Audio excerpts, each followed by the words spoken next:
Hey everybody, this is Nicholas with Tabletop Shenanigans. And this is Matthew. This is Felipe. So Matthew, what are we talking about today? Same thing we talk about every day, Nick.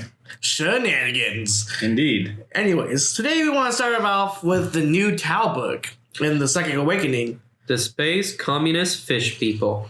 I mean, they're They have cows. struck again. They are more cow-like than fish-like. They have fish heads and cow feet. Sounds like a Frankenstein experiment gone wrong. I do like that they did Or point a out. really good episode of Futurama. Just Right. saying that. I do like So that anyways, they. instead of cutting off Felipe, I'm sorry. Go ahead. I'm gonna stab you. They did actually though point out something really interesting in one of the pictures that I saw.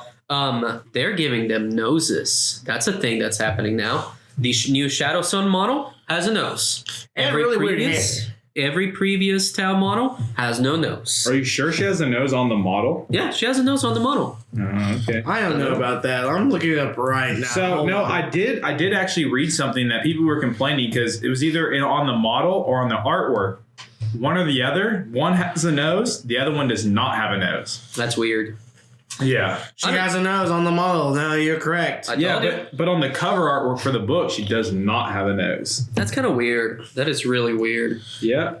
It's rather interesting. It's but an artist rendition. Exactly. Yeah. It's not like GW is like make their no nose. That's the first thing they were saying on in development. Should we give her a nose? What I really don't like though is her hair. I kind of dig it. She looks like a Viking woman is about to go murder everybody. No, I just don't like it because it's just like no Tau models have hair. So No, why does some do. The ethereals have the little Do ponytail ethereals have thing. Is it like akin to human hair? Ish. They just kind of like grow like brands of hair, like very Japanese style, kind of like brands of hair kind of thing. They're a very Japanese styled army. So Really, it what makes what sense. gave that away? What made you possibly think of that? Like Chow Sweet? That's a good starting point right there. Oh man, let me tell you, I should not have Googled this. I am now seeing a Tau dissection, and it's kind of gross. Yeah, I could imagine. Anyways, back to the new Tau stuff. Do we know any rules?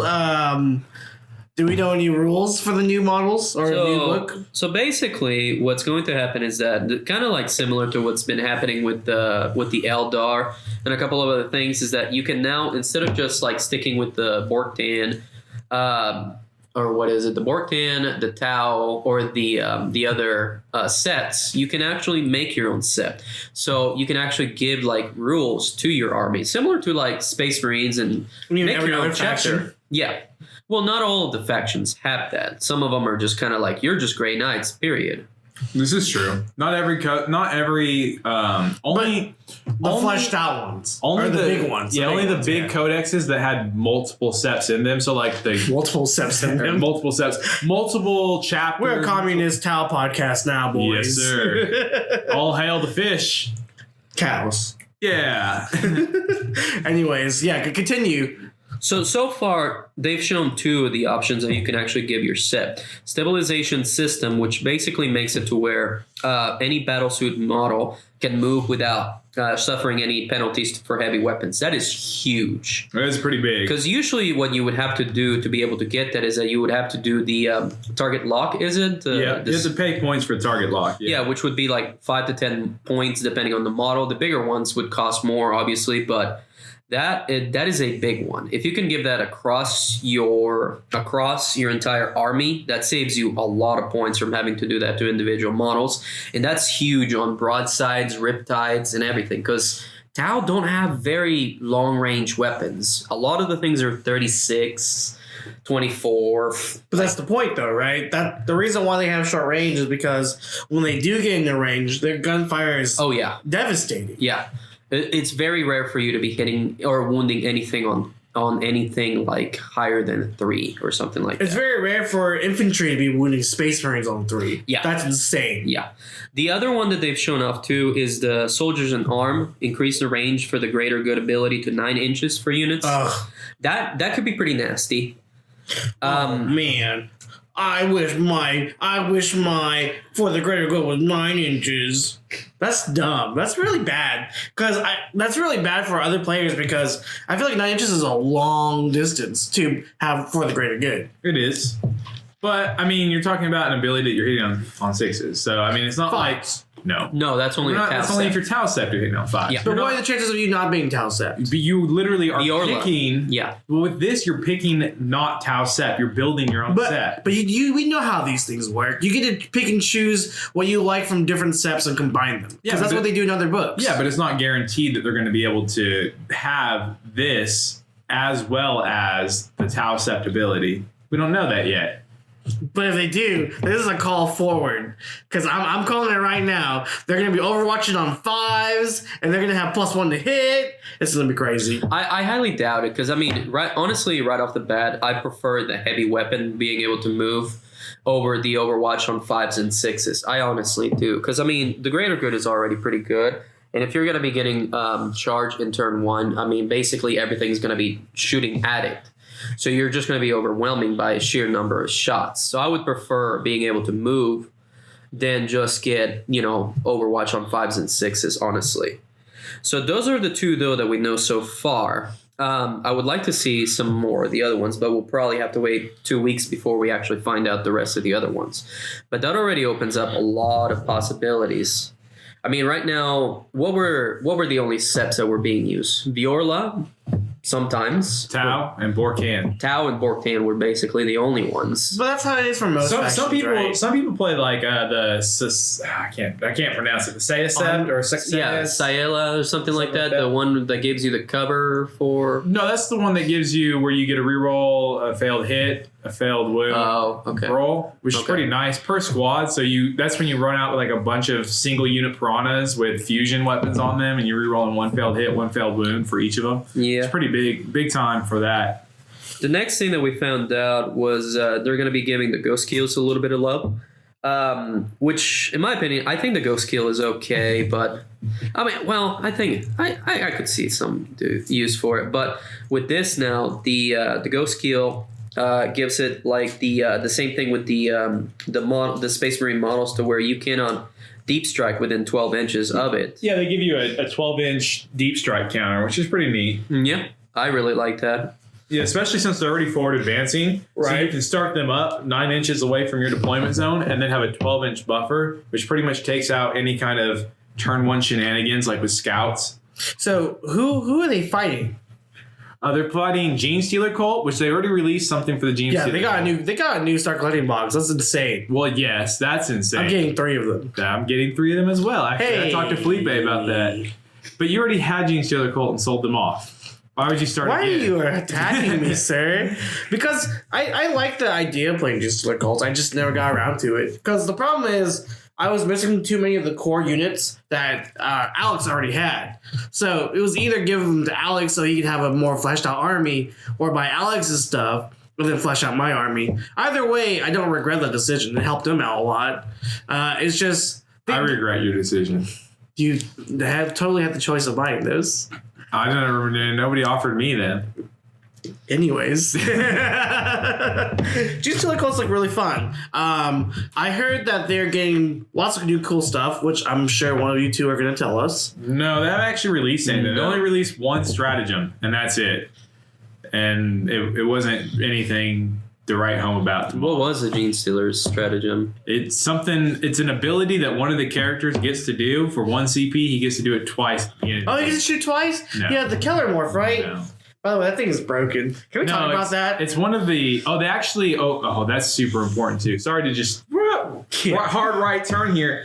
They're releasing the Killer Morph as an individual model. Yes. So now, and I'm just going to say, right now, if you were planning on buying one that you find on eBay for $60, because people kept saying, you can't get it anymore, don't do it, because it's going to be like a $20 model. Yeah, but we should have already known that it was coming out individually, right? That's not true, because like you're talking about your Admech guy, the Daedalus. You can only get him in that box set right now. Right. And people are paying astronomical amounts of money to get them in their armies right now. They're paying like upwards of double the they're paying for the price of the entire box that came with troops and for a single model. For a single model, yeah. That's $40K for you. Yeah, and people are paying it, and it's like, just wait, people, it's coming. Proxy it. Yeah, just proxy it. Yeah, we're getting some pretty cool stuff. We're getting the Psychic Awakening next week. We're getting the Gene Stealer Cult Star Collecting box next week.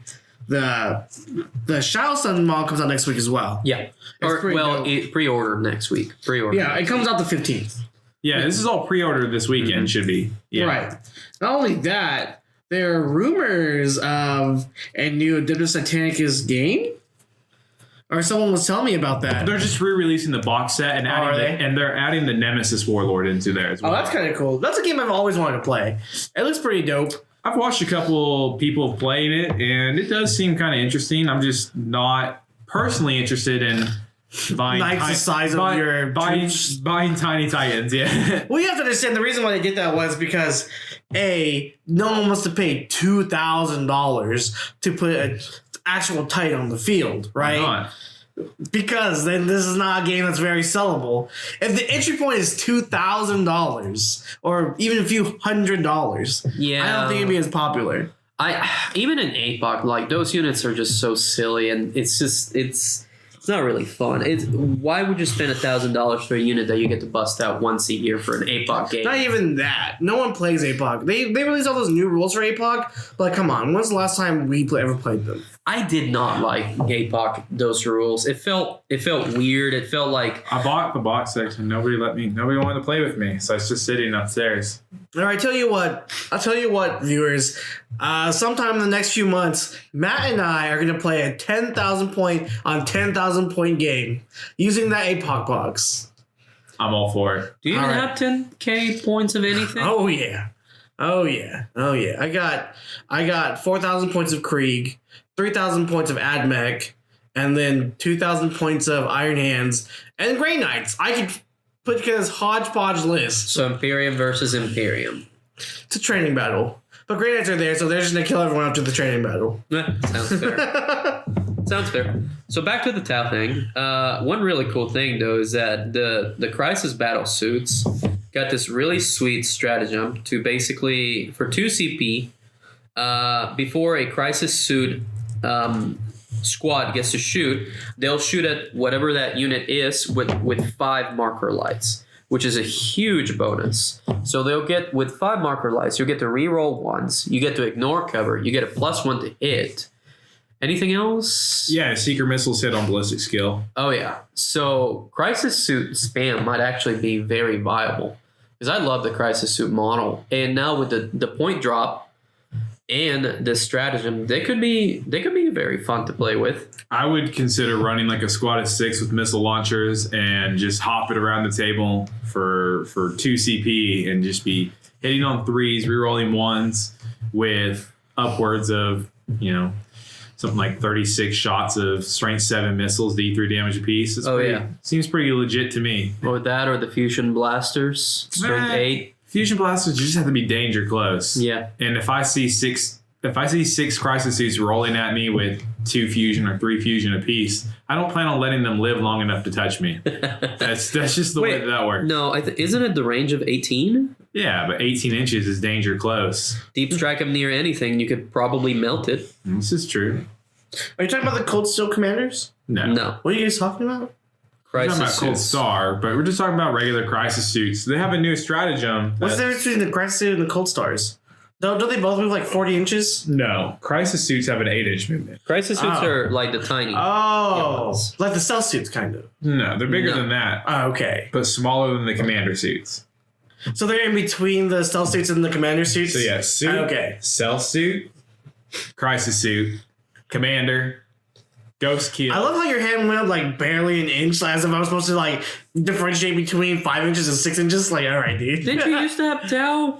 I never had dang tactical suits or whatchamacallit. It is impossible to own any Tau without having Crisis Suits, because everything comes with Crisis Suits. This is true. Every Start Collecting box, like since the dawn of Tau, has come with Crisis Suits. Yep, everything. I know what you're talking about now. They're about this. They're about this tall, right? Yeah, every single bundle of Tau has some sort of Crisis Suits. Then the rest of the other stuff sounds pretty good. They have some stuff with Farsight, which is more of a like a melee Tau, which is kind of viable. Well, Farsight's Enclave has always been the danger melee close. A Tau sept. Yeah. I don't know. I don't know much about Tau. This is my weak point in my like 40K. Yeah, 40K history. No, I'm just talking about 40K in general is your weak point. Oh no! If we're not talking about Call, then you just don't know what we're talking about. That's not true. If you're talking about anything besides Tau or Chaos or the Greater Imperium, you mean how every podcast where was correcting you about something? You can make orcs toughness 5. No, you can't. No, yes, you can. No, you can't. They're toughness 5, are they not? They are, yeah, you can't make orcs toughness 5. You're wrong. I'm calling you out right now, Matt. Felipe. They're called Ard Boys. Yes, Ard Boys have toughness 5. I think it's strength 5. No, I'm telling you. There's Scar Boys, which are strength 5, and Ard Boys, which are toughness 5. He's probably not wrong. Oh my god! In that case, he's probably not wrong. I know there is the Ard Boy and the something else. I just thought it was strength 5. No, there's 2 different units though. Regardless. Yeah. Oh yeah. Whenever I'm right. I'm sure we'll prove you wrong on another thing. Matty, though, the other interesting thing though is that the Guard are also going to be in this book. They are going to be in this book. Who? There are Guard are also. So it's Guard versus Genestealer cults versus Tau. Listen, man. Until I get new Death Crate models, Guard don't exist here. That's not going to happen. Yeah, so that's not true. It's going to happen. No. They were talking about it. They're going to revamp the. Yes, they are. Listen, this is a call forward. This is a call forward. I read it somewhere that they're going to update the freaking. Is this in conspiracy theories 40k.com? Yeah. How'd you know? That's not going to happen. Oh, so we were both way wrong. Yeah, it's actually a 5-up save. Yeah, it's a 5-up armor save. But I wasn't about to correct myself. So. Oh my god. So I was right that you were wrong. You are right that he is wrong. But you were also wrong in general. Whatever. Well, it's just dumb. Matty, what do you think they're going to do with the Guard? I think they're going to give them some regimental flexing, flexing, so I can take, if I stay still, I reroll 1s, and my vehicles count as having double the wounds. Or I could be like the Katashan trait, where I can get reroll a variable number of shots on my artillery. Who cares? They're strength 4. That's already good enough. What? Catches are strength 4, are they not? Yeah, but if I can be it's dumb. They're strength 4. Oh, I thought they're still toughness 3. They're strength 4 in melee. Yeah, that's dumb. Why? They wound Space Marines on 4s. Yeah, of course. That's stupid. And if you put on Power Fist, they wound Space Marines on 2s. Well, who cares? So Power Fist wins anything on 3. On 2s. On 3. Anything on 3. Yeah. So that's not true. A Power Fist on a Space Marine wins anything strength or toughness 8 on a 4. Okay, what's your point? And if it's strength, if you have a strength 3 guardsman with the Power Fist, he's only strength 6, so he'd be wounding a knight on a 5. Well, Guard's a bad army. Who cares? What? Yeah, it takes 462 guardsmen to kill a knight. Yeah, I gave you that math yesterday. That was an inside joke. Yeah, he had this grand idea, let's put up an impossible question. I answered it in 12 seconds. I thought it was a good idea. Did you really say that Guard is a bad army? Yeah, I'm trolling, obviously. I have a Guard army. And the only reason why they don't get played more is because Death Krieg are 1 point more than freaking regular guardsmen. Which is crazy. Why don't you just play them as regular Guard? Because then you don't get the flavor. Right? They basically are Guard. It's just another flavor of Guard. But they're worth more than regular guardsmen. They're 1 point more. You know what that means? That means GW is telling us that the life of a Kriegsman is worth more than the life of a regular guardsman. Because there's less of them than the rest of the guards. That's not true. They're vat babies. Also, no detachment of Krieg has ever turned to Chaos, so that's why they value them a little bit more. Makes sense. Guard has never turned to Chaos. Yes, they have. Not Katachin. Not Katachin. Sorry. Not what the main one is. Cadian, right? Cadians have turned to Chaos. Oh, 100%. Oh, have they? Yeah. Why? Space Marines have turned to chaos. Why do you think why do you think Cadians are special over? Because they live next to the Eye of Terror, and then they fight chaos till their planet got Alt F4'd. Yeah. The planet broke before the Guard broke. This is very true. The Guard are literally still fighting to this day. Sounds like propaganda. How do they even get more Cadians when Cadia doesn't even exist anymore? That's just so crazy. How does Cadia provide over 1 trillion troops from one planet? That makes no sense to me. It's because it's not. Like, Cadian is So, Cadian is the founding of the planet Cadia, and then they've since colonized other planets. They're still Cadians. They just have colonized other planets. They don't have their home world anymore, but they're still Cadians. So they can't, but they're not called Cadia 2, Cadia 3. No. So they are not Cadians anymore. So if I moved to Africa, I'm no longer an American. That's different. We're talking about on a global scale. It's the same. You mean galactic scale? So if we went, if I moved to Mars, home wouldn't be, or Earth wouldn't be my home world. I wouldn't still be from Earth. You would still be Earthling, but your children, if you had children on Mars, are you're Martians. No, Cadia lives in the heart of men. Cadia's dumb. Cadia lives. Sounds like some dumb excuse. I just love it though how Abaddon is like the dumbest villain ever. That basically whenever he was losing, he was just like, you know what? Screw this. I'm just gonna throw my ship at the planet. Whatever. Yeah, it's pretty much like playing Monopoly, realizing that there's no chance to win and just folding the table on itself. Be like, well, I'm done. What's hilarious too is that his lore too in 30K, he's the whiniest out of everybody, honestly. I hate Abaddon so much. His lore is so dumb. He is Abaddon? Yeah. Again, not my strong suit. Yeah, we're just gonna go and put a little disclaimer out there. Not a lore cast. I know. I'm just kidding. It's just funny because our Phoenix is always saying that you guys always at some point mention I'm not a lore cast or we're not a lore cast, and then you guys proceed to talk about lore for 20 minutes, which is true. I mean, we're the worst show on the internet. What do you want from us? It's shenanigans. If we had an actual written path of what we were going to do, it'd probably be a little bit more professional, but that wouldn't be shenanigans. Literally, Matt right now is painting our terrain pieces as we do this podcast. This is very true. This man knows no boundaries. Not a one. But we're about to have a very beautiful table. You guys should probably check out. By the time this releases, we should have some pictures on Facebook of the completed project of the table. No, to our sponsor, Facebook. Yeah, now to all of our sponsors. Please send money. I need it. Yeah, true that. Matt's about to drop $2,000. Right, on an army this month. I'm considering it. Yeah.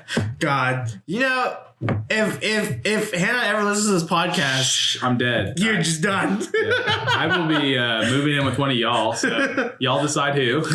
Felipe's house. Oh, okay. Oh, whatever.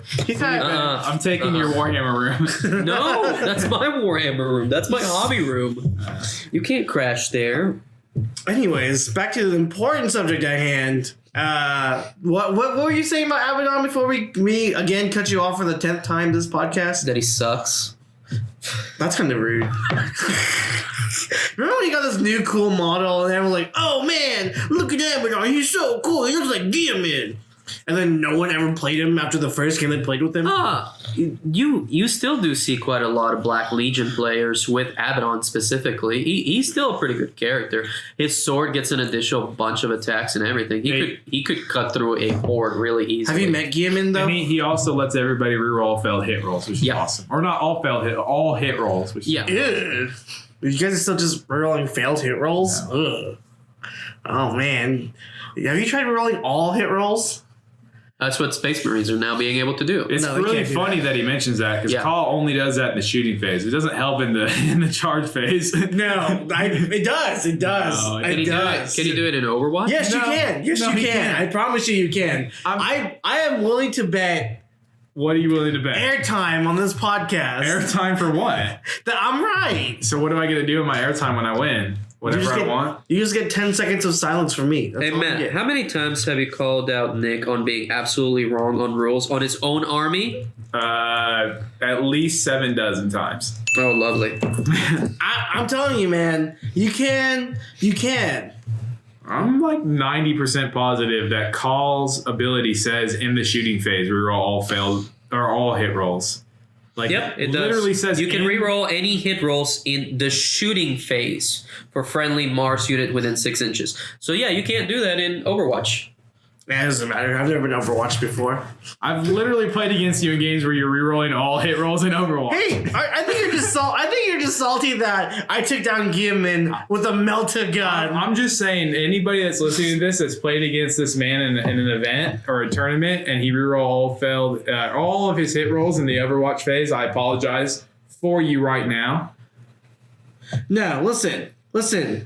Look, it says Overwatch is resolved like a normal shooting attack and uses all the normal rolls except that a 6 is always required for a successful hit roll. Yeah, but that literally says shooting phase. Yes, it says the word phase. I mean, think about Overwatch this. Think about this. I mean, they had to update the rules on being able to Overwatch for like orcs in like open top vehicles because they would make it to where they would just shove a bunch of those the orcs with the flamers.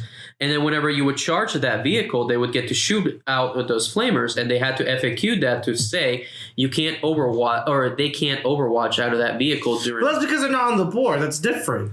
They are on. They technically but it's are not the shooting they're phase. not. So they're separate phases of the game. You're in the charge phase when you perform Overwatch. So you're not in the shooting phase during Overwatch. But it says that rules will specifically say in the Overwatch or in Overwatch, or it'll just say reroll hit rolls within 6 inches, not specifying a phase. Call's ability specifically says in the shooting phase, reroll hit rolls. But then it says that when you're Overwatching, it is basically shooting phase. No. They're not saying that. They're saying you may shoot like as if it were the shooting phase. But it's not the shooting phase. Then why would they word it like that? That's just how it's It's technically the assault phase, though. Think it's about not that. the assault phase. Yes, it is. No, it's not. It's charge phase. Or, So there is not an assault phase. There's the charge phase and the combat phase. Either way, you're wrong. Yeah, maybe. I won't admit to this yet. All right, so I need my 10 seconds silent now. All right, go ahead. All right, so Call is the absolute worst. He sucks so hard, and Gilliman is just 100 times better.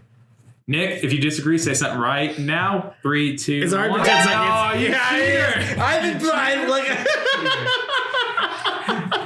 you cheater! You cheater, pumpkin eater. It's all right. I wasn't gonna let you get away with this. Yeah, I'd rather lose the bet than let you admit such techno heresy. Okay. You heretic. So I'm genuinely curious, Nick boy.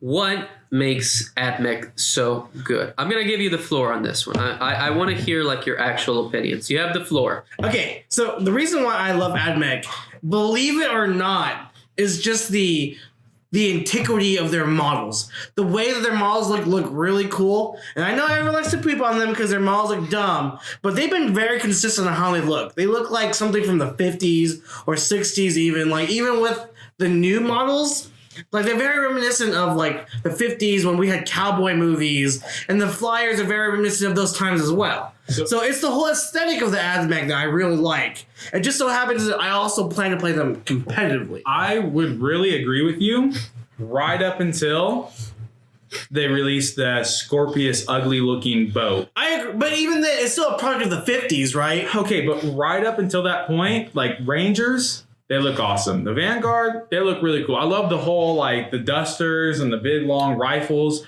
They look really cool. I really like the Rust Stalkers and the Infiltrators. They look like they're, like, skating forward, and they have the Tesla goes. They look really cool. I really like the Dune Crawler. I love the Dragoons. The Dragoons it's a really cool model. I'm actually okay with the Dragoons. It's right up until they released the transport, the boat. The transfer's hideous. And I don't think so. Everything after that point, except for the Cowboys, obviously, on the horseback. But that's the next thing that came out. No. Yes. No, it was in the Flyer. Yeah, the Flyer, then the Cowboys. And then the Fly guys with the flamers and the... I like those guys. I really do like those guys. Those were 3 really bad models in a row. To me. Personally. Yeah, I hate the plan. This is the problem of, like, opinions. Because I thoroughly enjoyed every single AdMech model that's come out this last 2 years. I don't like the robots either. That's fine. I agree. The robots don't look but they look right in an AdMech army. And there's alternate heads you can buy. I have bought alternate heads for if I ever do plan on restarting this army that I would definitely make them look different. Actually, there's this really cool thing. I saw this thing on Facebook the other day. It was a 40k AdMech army, but it was Fallout themed. That'd be okay. And that's what I'm gonna do. That's what I want to do once our viewers here support Patreons. No, but seriously, I love the models. The models are great. They're really cool. I have never really. I'm looking at all the 40k aesthetics. I don't like Space Marines. I love Primaris Marines, but I don't like regular Space Marines. Necrons was the other army I really wanted to play when I first started 40k because they have that cool techno-robotic aesthetics that I really liked. But then I picked AdMech just because those Rangers are really cool. That's the first model I ever saw, and I was like, man, I would build that army. Rangers and the Infiltrators are the reason I started collecting AdMech. And the Doomcrawler is really cool. Yeah. It looks really cool. Yeah. I really like the boat too. I don't know why. I just love it. It's goofy, but it still looks like AdMech. I just hate the way it looks. I hate it so much. It bothers me so much when I look at it. I don't know why. I genuinely enjoy the way it looks. It looks like a little kid's toy from the 80s. I don't like the one that's actually a transport. I'm actually kind of okay with the one that's the Belarus. Yeah. I hate the way it looks. The turret on it looks stupid. The overall look, it just bothers me when I see it across the table. I just try to remove it immediately because I don't want to see it on the table anymore. Really? I genuinely like that. I like the way that the boat looks because it follows the other AdMech aesthetic that everything that's not a wire or a disgusting kind of like tendril something is very sleek. If you look at the robot, their interface is all sleek. The Doomcrawler is sleek. Everything is sleek and straight. But if you look at every other tank out there, they have ridges and the metal's not cut perfectly. But the way that AdMech models are cut, they're all very sleek and clean looking. I think it would have been a cooler concept if it came out as like a 6-legged like vehicle, the same size, same length. Just give it 6 legs, just like the Doomcrawler. Add an extra leg, make it a little longer. Everything else has been like robot-y, and then they're like, let's make something that hovers. So my theory is because in the lore, and this I might be really wrong in my interpretation of this. Supposedly, AdMech was the one that gave everyone else the hovercraft technology, and it makes sense that they would have some kind of hover tank too. They were the ones that found out about it, right? But like I understand what you're saying, but you have to understand, like, even like the Castellan robots, they're literally an RC car. They're controlled by a panel. Like, there's some dude behind the robots showing you how to move forward. Yeah. And even like stuff like the Dune crawlers, like all their lore. It's been like a child's workshop, right? And that's what I like, because everything, even though it looks cool and sleek, it's still kind of like creative. I think is what I'm trying to say. I will give you one thing. It is not my least favorite looking army. Drukhari is the ugliest. I agree. Army I hate the boats. I hate everything about the Drukhari. Oh my god, the boats are my absolute favorite. I love those boats. I love them. Maddie, they're hideous. I love them. With the wings and everything, you paint them white and make them look like they've just been like rolling. They look like, to me, they remind me of Star Wars. There's something that they look just like the boats in the third movie. Oh yeah, the really cool one that Jabba the Hutt has. Yeah, really cool. Yeah, but can you tell the sarcasm in my voice? Yeah, but they're sleek. You just have to see them painted right. That's the thing. Like, once I've seen them very well painted. I don't hate their aesthetic. It's just, for me, the problem I have with like Dark Eldar personally is like the way some of their models look, and maybe because they're outdated, maybe because they're old models. I just don't like the way some of these whatever it's called, Finecast looks. It just resin looks hideous. But like, I generally do like the plane because now let me just say, I know that it should be toughness 3 or whatever, but really the wings aren't there to help it fly. Oh, we're only there to help it. AdMech plane. Yeah. No, okay. I'll give you the AdMech plane. At least fits the rest of the army. It's got the little legs in the back and everything. It's got wings. It looks like it fits the army. The boat still doesn't fit the army. It just bothers me. If I, like, as personal, I have some AdMech. I don't have enough to play a whole army of AdMech, but I have some AdMech. I personally would never buy the boat. Don't care how good it is. I just don't want to look at it. I wouldn't want to own them and have to look at it and paint it. But the problem is, it does kind of look. If you look at the chassis of it, it looks like a dune crawler chassis. Yeah, but it doesn't have, if they put legs on it, sure, that would be an awesome looking model. That would be dope. I would love a centipede looking at neck vehicle. It looked like a beetle with three legs on each side. I would love that. That would look really cool. So do it yourself. They missed the ball on that. You could just GW, if you're listening to this, you missed it. Go back and fix it. I generally enjoy it. I like the model. I think it looks really cool. It's a gunboat. I love gunboats. We were talking about this the other day. All right, this not relevant, but just a few days ago, I was talking to my friend. We were talking about how the Koreans did not have a good land army during the Middle Ages. And that's okay, because they had really awesome gunboats. This is a really awesome gunboat. It looks way better than the other tank. I don't even remember what it's called. The repulsors, the executioners. I don't like those tanks, personally. I think those tanks kind of look weird. Like it looks very much like modern American tanks. Every time I see it, it kind of reminds me of like an M1 Abrams.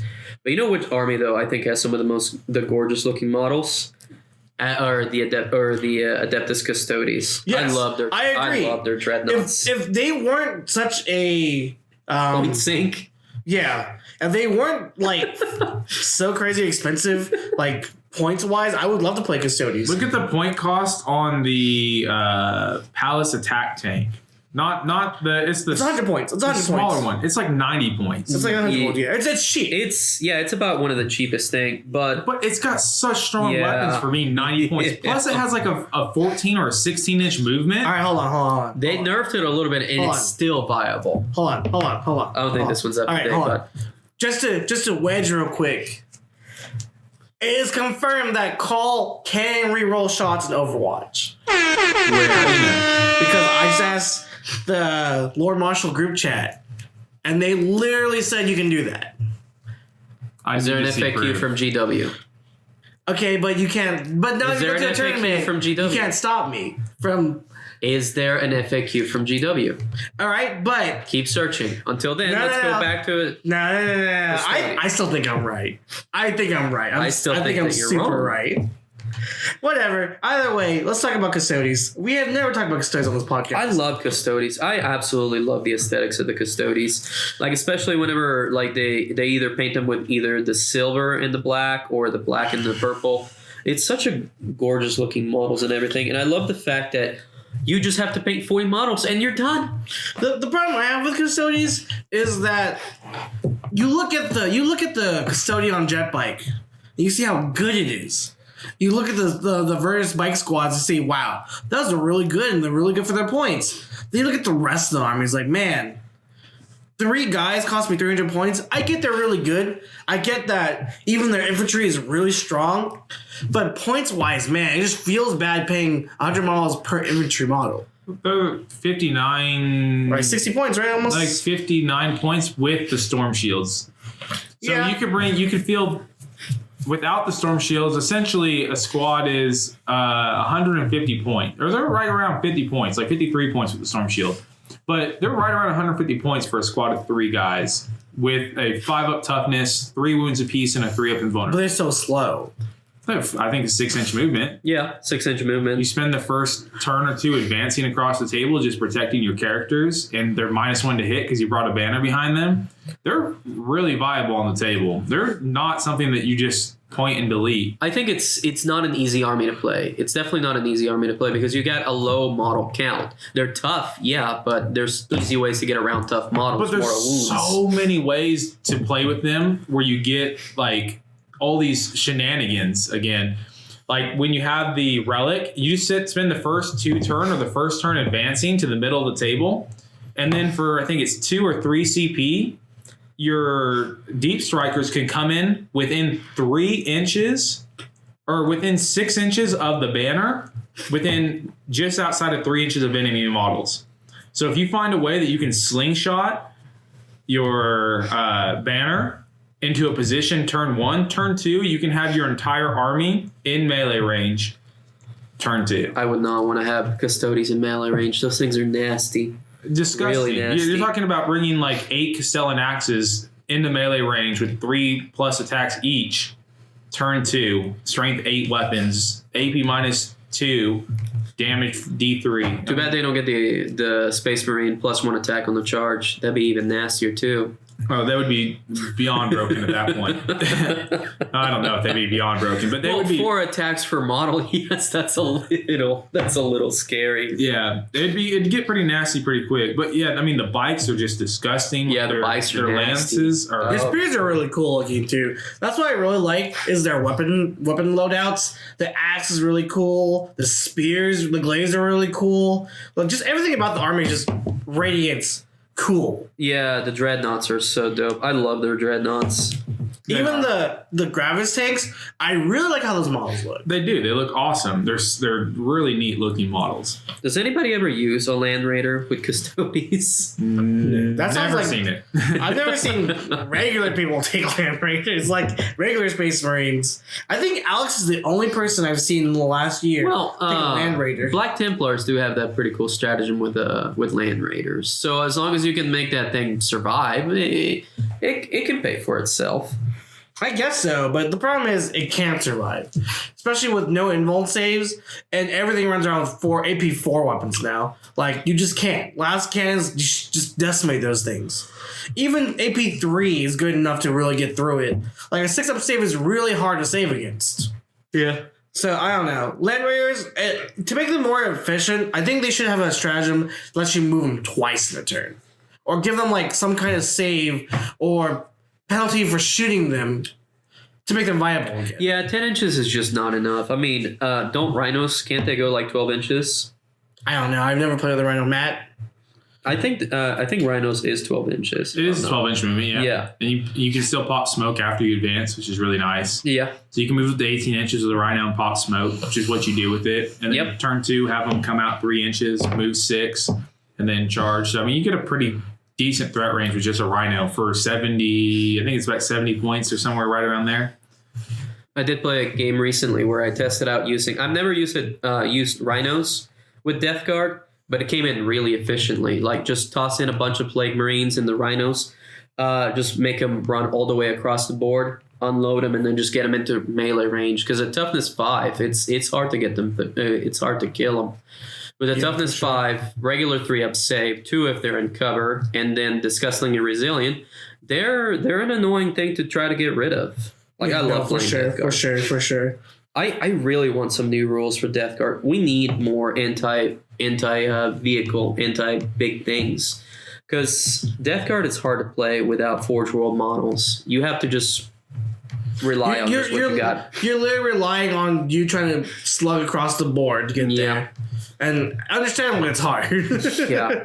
Turns out moving across the board is really hard. I mean, you put combi meltas on Terminators and they'll pop tanks.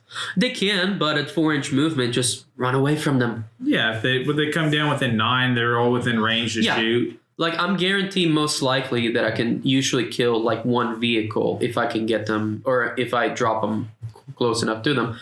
But again, if the opponent is smart enough to just, like, screen better. Do you remember what we talked about, Maddie? How important screening is? Screening is important. Very important. Nick? Death Guard are really good at taking out. Death Guard are really good at taking out screens, though. Their bloat drones are just screen killers. Oh my god, I love using bloat drones. Talk about one of the most funnest things to be able to use. Move, advance, and then fire. It doesn't matter. Yes. And then the flesh mower. Do you remember whenever I almost killed a Bobby G with the flesh mower? Mm-hmm. Yeah, good times. Those are good times. They are. Hey, I remember killing Bobby G with nothing but a melta-gun. Like, dead. It wasn't one melta gun. It was 4 melta guns. Thank you very much. You can hear the anger in Matt's voice. It's not anger anymore. Now, I'm looking at the FAQ, the errata for Adeptus Mechanicus, and it most certainly does not mention anything on here that says, oh, yes, he can give his ability in Overwatch. No, but listen. The guy who runs ITC is telling me I can reroll these. You can tell him he's wrong? Yeah. I will look him right dead in the eyes and say, look, buddy, I don't think you're doing this right. If it says the shooting phase, it has to be the shooting phase. No! I don't think so because it really does say you shoot as if it were the shooting phase. Yeah, but you're not in the shooting phase. I've gone to many tournaments. I've gotten so many TO calls on this, and if each one of them says yes, then am I really wrong here? Yes. Yes. I don't think so. If the rules say you can't do it, regardless of whether somebody tells you can or not, the rules are still the rules. I think we're just going to need to rename this podcast. Nick is wrong about something this week. What is Nick wrong about this week? What is Nick wrong about this week? Wow. You guys are rude. The answer is everything. Everything. Everything? Okay. Everything? Everything. Everything. Whatever, bro. I think you're just mad that I'm just better than you. That. Life. Probably not. I wouldn't. So have either of you two gotten the chance to actually use your Grey Knights after the Psychic Awakening? No, we're gonna. I want to. Nope, have not got a chance yet. I actually haven't played very much Warhammer recently. I've been spending a lot of time painting. Yeah. Painting and building terrain. So we can play more Warhammer. Next Tuesday, we can play one. We'll play Grey Knights versus Grey Knights, and we'll tell you who wins. Oh my god. I don't want to see that. That's a boring game. Mm-hmm. Yeah, it's just a training exercise, except, when we start casting spells at each other. I always find it boring to just watch Imperium versus Imperium. That's a boring game. Why? It's just boring. Why? Oh, well, let me rephrase that. I hate Space Marines versus Space Marine games. Why? Those are the most... Because everything's wounding on 4s. Hitting on 3s, winning on 4s. Hitting on 3s, winning on 4s. That's not true. If they're using plasma. But I mean, that would make sense for Grey Knights to be fighting another Space Marine because you're at that point you've won the battle and now the Grey Knights are just cleaning up any survivors. Anybody that happened to witness their arrival are now getting cleaned up off the battlefield. So what happens if they land? So what happens if they land on a planet with Guilliman? Does Guilliman say, "All right, guys, kill me, kill me, guys"? Obviously, Guilliman knows about the Grey Knights. Knows about it. Yeah, he literally is the leader of the Imperium. Well, I think that's actual heresy. No. That's actual heresy. He is the commander. Excuse me, it's the Emperor is the leader of mankind. Thank you. Yeah, he is the leader of mankind, but Guilliman is the acting commander of mankind. No, you're just trying to save yourself. You just spat some heresy, my man. Roberto Maticus knows no heresy. Except all of it, apparently. I get to write what is heresy, my friend. What armies are left for Psychic Awakening that we haven't heard anything about so far? Admech. Well, you're getting something. Where's the book? Well, it's hasn't been released, yeah. But it's been announced. When is it going to be released? After 9th Ed in like 6 months? Well, it's most likely going to be after Saga of the Beast, which is going to be in March. Yeah, so we'll get Saga of the Beast is next, and then it's the in March machine one. So it'll be in April when it comes out. Are they releasing them once a month? Yeah, they've been releasing once a month. So what do they do for the other 2-3 weeks? What do they do for the other 2-3 weeks of each month? Nothing. That's some AOS stuff that nobody cares about. I care about AOS stuff. Oh, God. Think about this. Like, GW has been just spitting out stuff rapid fire at us. Like, I remember there was a time when GW released stuff like once in a blue moon. And now it's literally every week they're announcing something new that they're releasing. I will admit, 2018 kind of felt really slow in terms of like updates and everything. And now it's like... It's much faster. No, we're talking like weekly. We're getting pre-releases and updates. It may not all be 40K. It's AOS. It's all their side games. But we're getting all kinds of stuff every week. Semi-fixed Iron Hands pretty quickly. I mean, those 4-up Invuln bubbles that they had at the very beginning whenever it first got released, they fixed that pretty quickly. 5-up Invuln. 5-up Invuln. Yeah. Oh, I'm sorry. Only a 5-up Invuln on freaking Executioners. Yeah, on all vehicles or anything within 6 inches of Iron Father Pharaohs. But I actually got to play a couple games at a low point value, 1,000-point game with Iron Hands. And I'll tell you this, Iron Hands are stupid. Yeah, they just stupid. Yeah, like I probably wasn't even playing with an optimal list. I mean, I didn't have any of the things you see people bringing in tournaments, and I still just literally couldn't lose these games. They're really good. They're stupid powerful. What do you guys think would be the best like counter to our Iron Hands list? Haywire.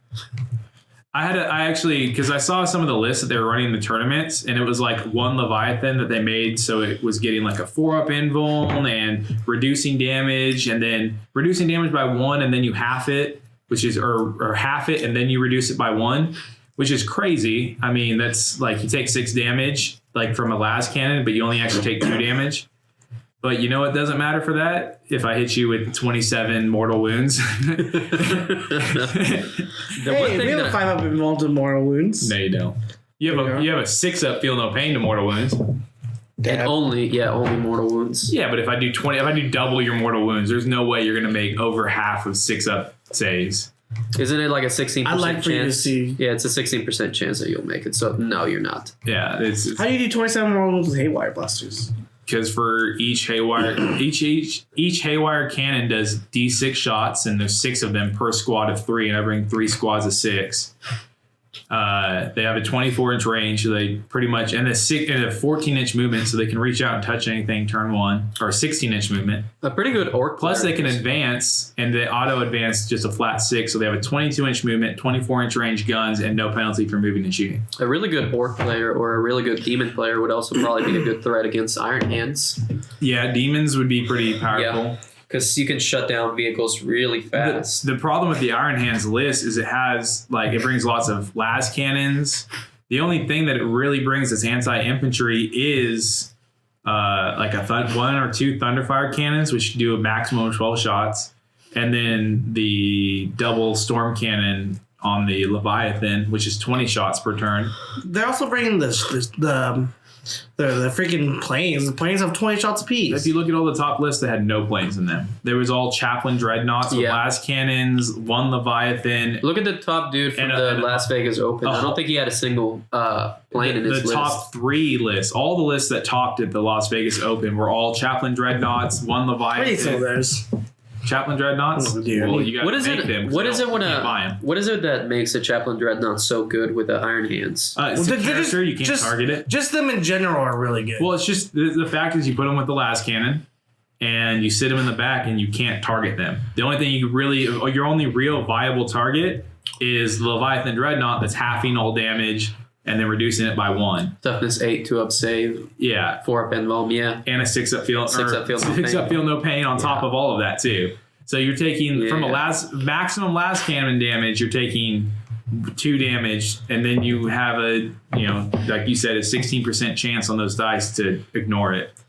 The best chance is to survive the Overwatch, lock it up in melee. Yes. It's hard to shoot those things out of the field. Well, that's the problem with Iron Hands. Iron Hands have a stratagem where I can consolidate out of combat. So on your turn, I use the stratagem, and I can then consolidate out of combat. So on my turn, I'm not in combat, and I can just hose you down.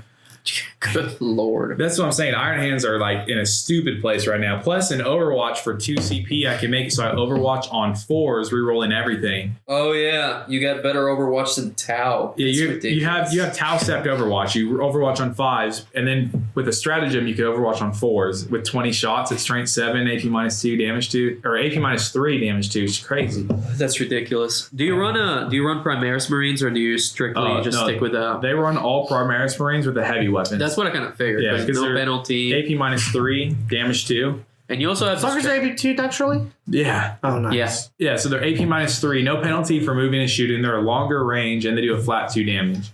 I played against Will playing with the Jakari, and I ended up popping one of his boats with just stalker fire. And I only had 6 guys, and I did like 6 wounds one turn and the other 4 wounds the next turn. Well, the boats don't have an invuln save, do they? They have 5-up invuln. Okay. Or 6-up invuln, something like that. Yeah, they have like a jinx save.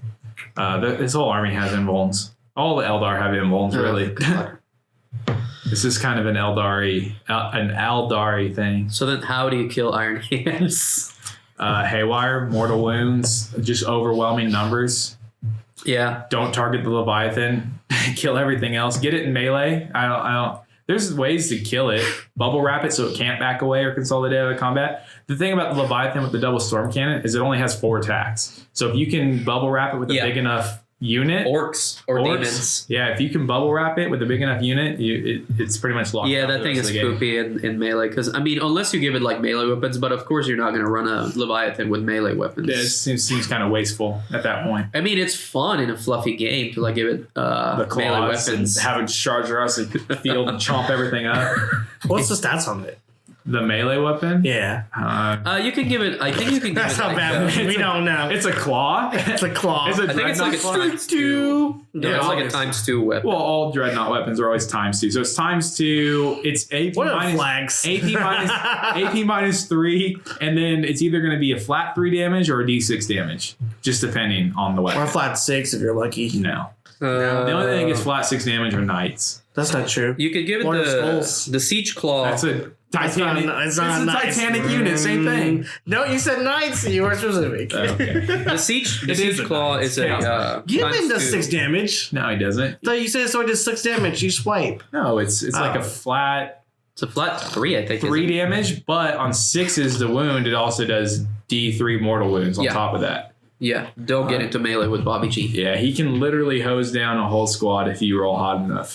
Oh my god, that's crazy. Yeah, him himself could kill 20 Necron Immortals in one swing, or Necron Warriors in one swing, because I saw it happen one game to me. That was fun. Like I charged him with 20 warriors, bubble wrapped him so he couldn't back away and fight me later, and he literally swung one time and killed all 20 Necron Warriors. Imagine that meme. A bunch of warriors surrounding you. Surrender. And then Bobby G's just here like, this is even my final form. Just cut everyone down. This isn't even my final. It fits with the lore. It's not true, that we're a lore podcast. I hadn't even killed him once. He didn't even come back. So it was not his final form. No, they had killed him in combat. Wouldn't he have died because he has to respawn? No, he's the closest possible place. Even though there's models, he's within 1 inch of everything? He would just move to the nearest, the closest place. That's kind of toxic. Yeah, he doesn't just not get back up. He has always the option to get back up. Yeah. Yeah, like all those models can do that. Have you ever had such strong plot armor it affected the tabletop game? Apparently, Robute Maticus does. Well, the same thing applies to all the Primarchs. I mean, Morty has never died. What's I call it? Yeah, he's never died. Yeah, but the Primarchs have definitely died. Ferrus Manus died. Mortarion has died. Who else I didn't name? Mortarion has never died. Yeah, he did. He became undeath. He technically had to die to get to where he was. No, he accepted Nurgle's gifts. No, I don't know. Yeah, there are obviously Sanguinius has died. Sanguinius is super dead. Leman Russ is dead. Hold on. Leman Russ isn't We dead. have not real. We have not said for certain if Sanguinius has died. We just knew that he was mortally wounded in the throne room. That's as much as we know. That means he's dead. He's super dead, Maddie. Mortally wounded means he's dead. Yeah, but he was like right next to his father, the most powerful Psyker, and he could have preserved his body, and they're just waiting for Primaris technology so you to bring him back. You're just telling me the Custodians are just leaving him in that room on the ground? Like, yes, this is fine. No, they obviously put him in some kind of incubation chamber within the Golden Palace. Nah, he's dead. No, he's definitely being preserved, waiting to be Primaris-sized and brought back alive. Why would they can't bring a freaking Primarch to Primaris size. That wouldn't make sense. They would shrink. Well, they were looking because the Primaris technology now will heal him. I don't know. We'll figure it out. But you can't make the Primarch. See, that's the problem I'm having with the whole Primaris thing. Is that they're so perfect and they fix the problems with the gene seeds. Are the Primarchs actually special now? Yes. No, they're not, because now they're just like Thunder Warriors, just need to be eradicated. No, the Primarchs are like direct clones of the Emperor with gene seed mutations. Okay, and then all Space Marines thereafter are then clones of each Primarch, not of the Emperor himself. Yeah, but then if you Primarisize everything, it doesn't really matter what color you're wearing. Doesn't matter what chapter you're from. You're not unique anymore. It's just your color is different. Because they still follow their codex and their ways. Because I mean, think about it. Now we have Primaris Death Company. That's not something that could be in any other chapter except for the Blood Angels. Yeah, but they're just Primaris with jetpacks. Who cares? No, they're not. They're not. Oh, they don't. They just like all other Blood Angels. they have the problem where sometimes they get a vision of Sanguinius's fall, and it drives them into a rage. Phoenix, I'm going to need you to name this episode. Nick is wrong. ... Again.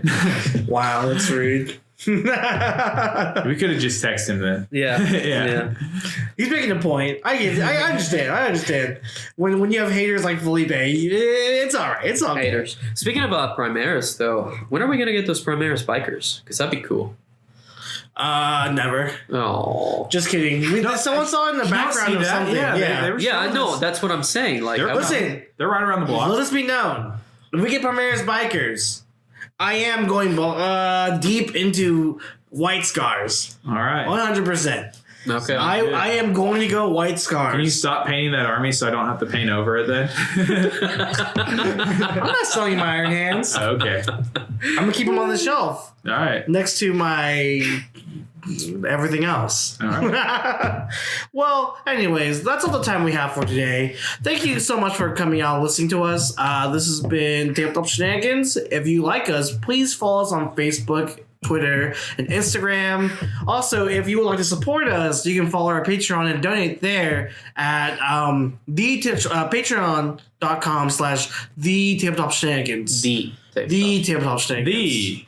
And also don't forget to, like this video that you're seeing wherever you are, whatever platform you're watching it. But, subscribe, share it if you can. And like I was saying, much appreciated. Yeah, be on the lookout for some battle reports coming your way soon.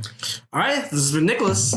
Matthew. Felipe, #Nick is always wrong. Hey. And we hope you guys have a wonderful evening. Bye. Well, what if they're not listening to it in the evening? I hope you have a wonderful time of day that you're having. Yeah. Yeah. All right. Thank you guys. Bye.